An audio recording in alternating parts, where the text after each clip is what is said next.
The hearing room was packed, not with reporters, not with cameras, but with silence. Thick, watchful silence. Rows of polished seats were filled with policy advisors, committee staff, agency reps, all waiting for the next combative exchange over a veterans funding bill that, until now, had been just another round of partisan noise. Until Jasmine Crockett walked in. She wore no flashy pins, no entourage.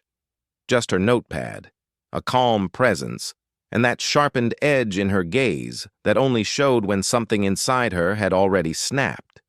She had reviewed every page of the budget that morning and saw the line item that changed everything. One program, $28 million, slashed without explanation, labeled non-essential community reintegration for service-disabled veterans.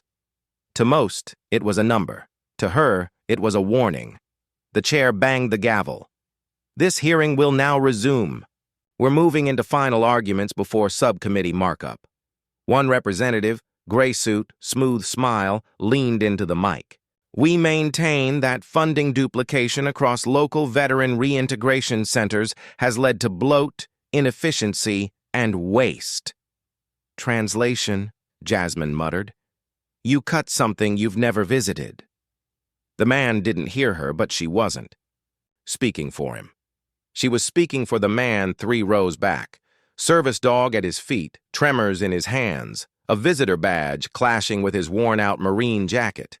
She saw how he scanned the room like it was dangerous, how he never made eye contact, how no one addressed him, and how he never took off his hat. That wasn't disrespect. That was trauma. The chair turned to her. Congresswoman Crockett, do you have remarks? She stood but didn't approach the mic. Instead, she walked down the aisle to the man in the 3rd row.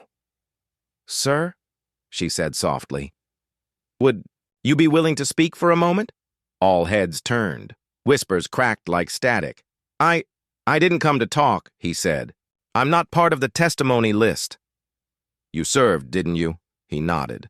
Then you're part of this. The chair tried to interject. Miss Crockett, if this individual hasn't been cleared, she turned sharp. Let him speak. The room froze. Stood slowly. Name's Travis. Former infantry.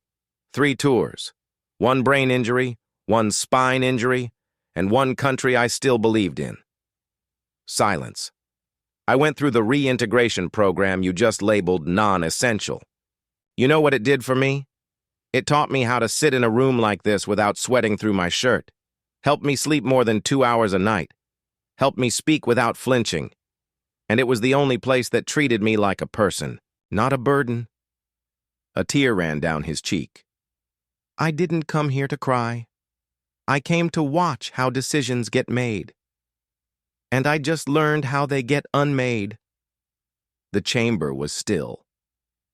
Jasmine stepped beside him, looked at the chair. You want to talk about waste? Let's talk about the $13 million PR contract your office signed for Veterans Appreciation Week. You want to cut the one program that saved this man, but keep the billboard campaign. I didn't come to fight for dollars. I came to fight for dignity.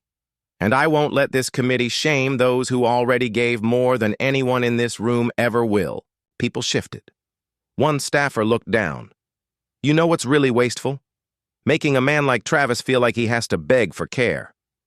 The gallery rose in applause. Travis just sat back down. His dog leaned on his leg. And for once, he didn't look like he wanted to leave. The chair leaned into his mic. Let the record reflect we will table the proposed cut for further review. Jasmine didn't smile. She just nodded. She had already won. Not just a reversal, but the moment the room remembered what decency looked like. Outside, Travis waited. You didn't have to do that. She looked him in the eye. I did, because I refuse to sit quietly while they erase you with red ink. He whispered, Thank you. She squeezed his shoulder. No, Travis. Thank you. Later, a woman approached him in the hallway.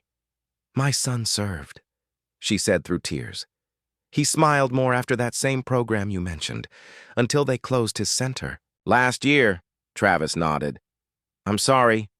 No, she said. Thank you. In her office, Jasmine scribbled amendments. Her chief of staff dropped a folder in front of her. Unofficial survey, whistleblower report, 8 centers, 6 scheduled for quiet shutdown. She flipped through the pages. No press release, no vote, just silent demolition. And worse, private contractor already awarded replacement. Who? Civic Bridge Solutions. Of course. Civic Bridge, glossy fundraisers, bipartisan donations, 4 veterans programs consulted, 3 failed, 1 folded.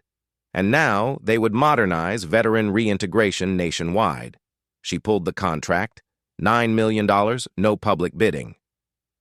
Communication-based outcomes, and hidden in subnotes, optional consolidation of transitional housing. The next morning, she demanded a classified briefing. She wasn't alone. Travis sat behind her. A quiet reminder. She laid it all out. Timeline, loopholes, implications, then handed over a summary of 12 veteran stories. Do you ever meet the people affected by your deals? No answer. Then let me make this plain. You're not saving money. You're saving appearances. You want modernization? Start with moral priorities. She walked out. Later, she called the press. No statement. Just one request. Tell their stories, not mine. Silent but served trended. Travis's clip aired on 6 networks. A petition passed 100,000 signatures by sunset. Civic Bridge panicked. It's one congresswoman, someone scoffed. But their strategist said, she's not doing it for attention, she's doing it for someone. That means she won't stop. Back in her office, Travis said, you didn't have to bring me. You're not a prop, Travis. You made them uncomfortable. Good. They should be. 3 days later, the backlash hadn't stopped. Veterans shared stories. The country listened. A handwritten note arrived. Thank you for reminding America who we owe everything to. Her aide ran in. You'll want to see this. Policy draft. New. Clause. Program consolidation authorization. It allowed funds to shift to private operators. No oversight. No vote. And it was backed by 4 people who had applauded Travis days earlier. She stormed into a strategy meeting, dropped the folder. Explain this. It's politics, Crockett. You know the game. No. I know the stakes. She called a press conference. Brought Travis. 4 days ago, we heard the truth. Today, they're trying to erase it in silence. This amendment will give unchecked power to eliminate veteran services. I will introduce the Veterans Integrity and Oversight Act. Any cuts will require public's comment. If you're going to take something from people who gave everything, do it where we can all see it. Phones rang off the hook. Town halls filled. Travis sat in her office watching it all. He didn't smile. He just looked still. Meanwhile, Civic Bridge scrambled. Cancel the rollout, their strategist said. This won't survive a second press cycle. Jasmine wrote a letter to Travis. You reminded this building why we're here. I won't stop, not until silence stops costing people like you everything. Monday morning. Rain. Her aide burst in. They're trying to kill the bill. Coalition caucus. Wants to delay. More time, Jasmine muttered. Means let it die slow. She walked into the markup hearing. Her presence alone shifted the room. The Veterans Integrity and Oversight Act came up. A motion slid across the desk. To table it. I object. Objection noted, but motion stands. I still object. Would you like to speak? No, someone else will. The doors opened. Travis walked in. This time, sure. Steady. I'm not a politician, or a lawyer, or a lobbyist. Just a person who served, who came home confused, angry, alone, almost didn't make it. That program gave me a reason to wake up. I'm not asking you to save me. Just stop pretending I don't exist. Silence. The motion to table, withdrawn. No vote, no debate, just shame. An hour later, Jasmine received an anonymous message. There's more to the Civic Bridge deal than you know. She replied, Talk. Encrypted memo arrived. Internal Civic Bridge. Comms. Coordinate media narrative. Portray consolidation as progress. Create confusion. Pitch model to federal partners. They didn't just plan it. They rehearsed it. She stormed into her chief of staff's office. Get me a hearing. Subpoena authority. I want Civic Bridge execs under oath. That's a fight you won't win quietly. I'm not trying to win quietly. The notice went public. Jasmine to lead oversight hearing, Civic Bridge on the stand. Public seating gone in hours. She walked into the prep room that night with a worn folder, names, stories, emails, whistleblower notes. In the center, a hand-signed note from Travis. Whatever happens next, we're watching. We're with you. She didn't cry, but her grip tightened. At 10 a.m. sharp, the hearing began. Cameras on, red lights flashing.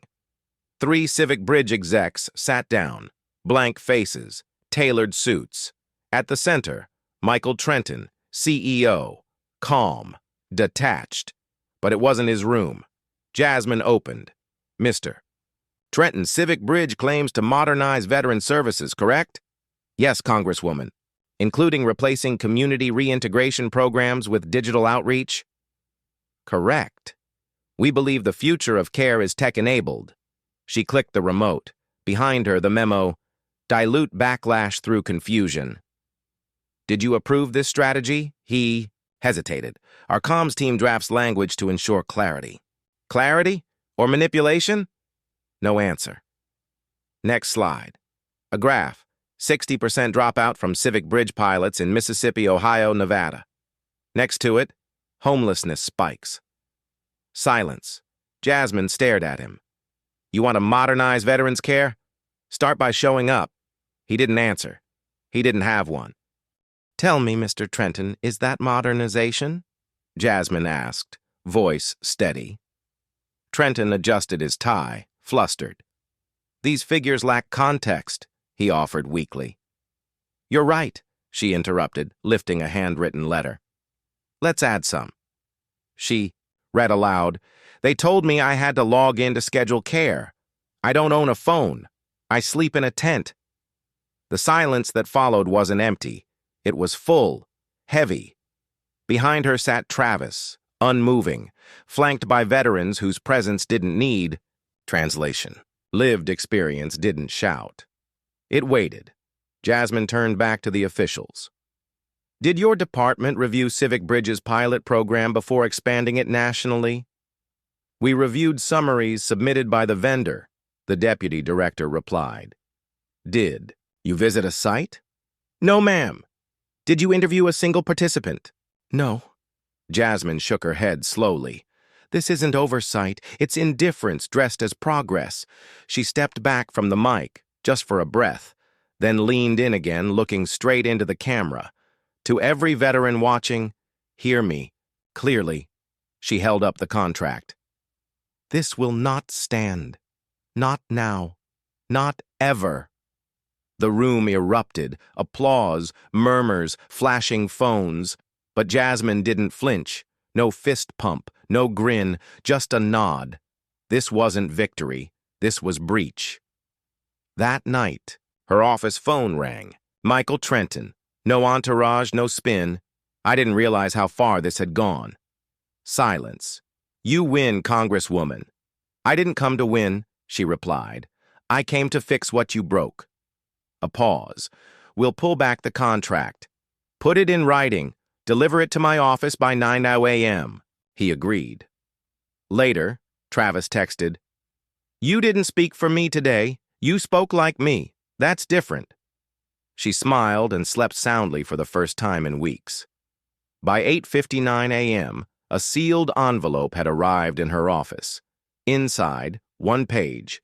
Effective. Immediately, Civic Bridge Solutions relinquishes all claims to federal veteran care contracts pending House Oversight Committee review.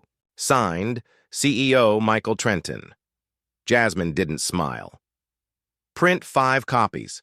Send the original to the clerk. Should we release a statement? Her aide asked. She shook her head. They'll hear it live. The next day, during full House debate, she stood without notes. She didn't need them. Mr. Speaker, I rise today not as a Democrat or Republican, but as someone who sat across from a man who served 3 tours and almost lost everything at home. She paused. He was told his healing was inefficient, that his existence needed rebranding. But when he spoke, he didn't yell, he didn't beg, because truth doesn't require volume, just presence. She turned to the members who had quietly tried to kill her bill. You buried this in committee. You renamed it. You waited for it to die. She held up the envelope. But it outlived your excuses. When the vote closed, the result glowed above. 417 to 17. Passed.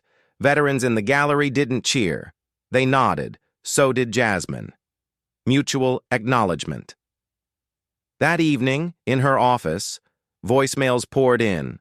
A woman from Georgia, thanking her for saving her brother's only safe space.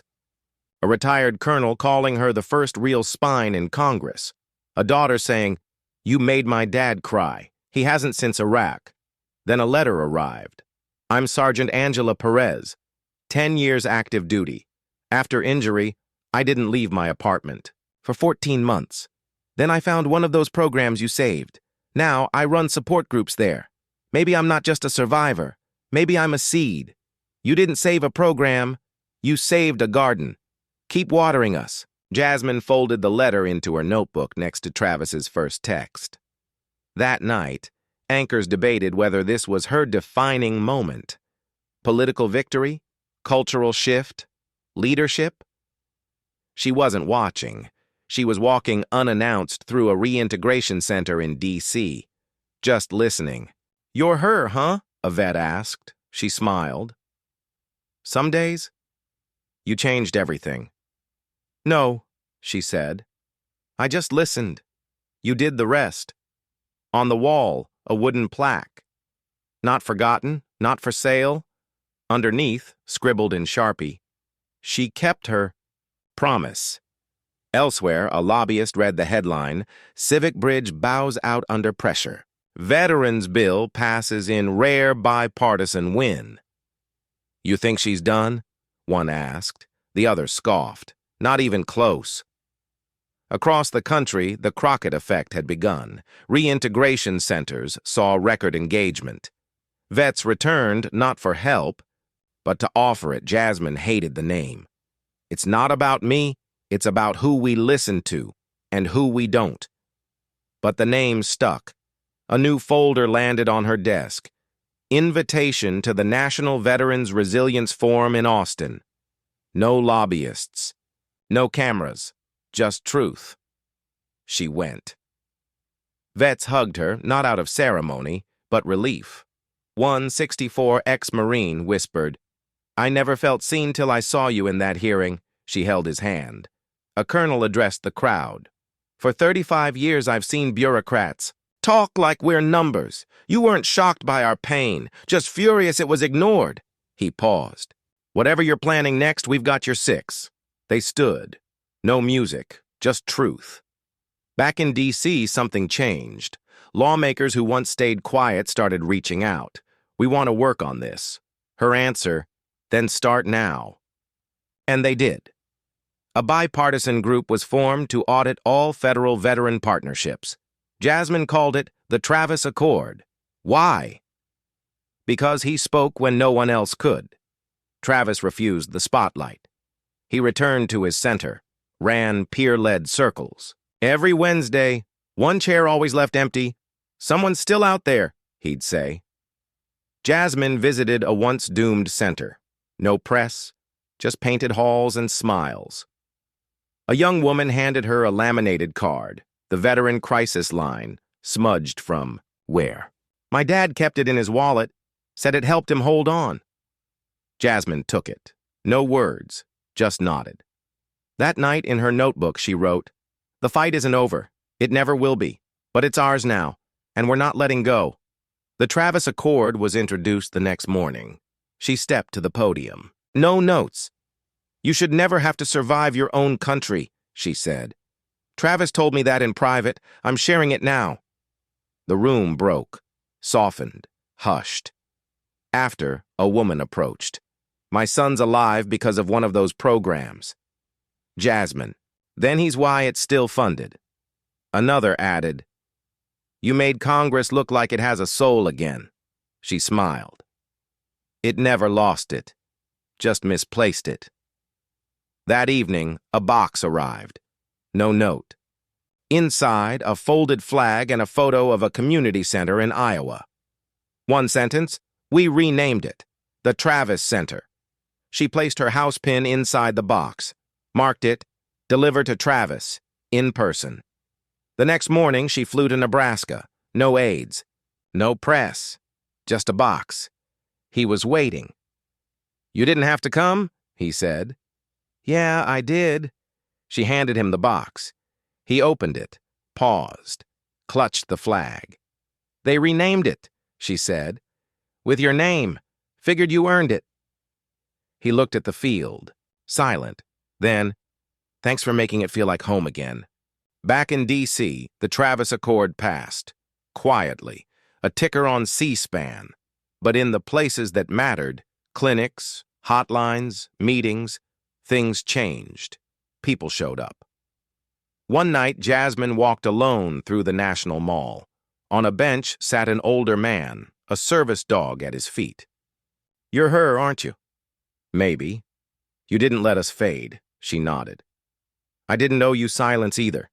She looked up at the memorial. Something was missing. She reached into her notebook, pulled out Travis's first message, placed it under the bench, pressed it down with a stone. No monuments, just memory. Protected, with action. And somewhere in a forgotten corner, someone whispered, They didn't forget us this time, and this time they were right.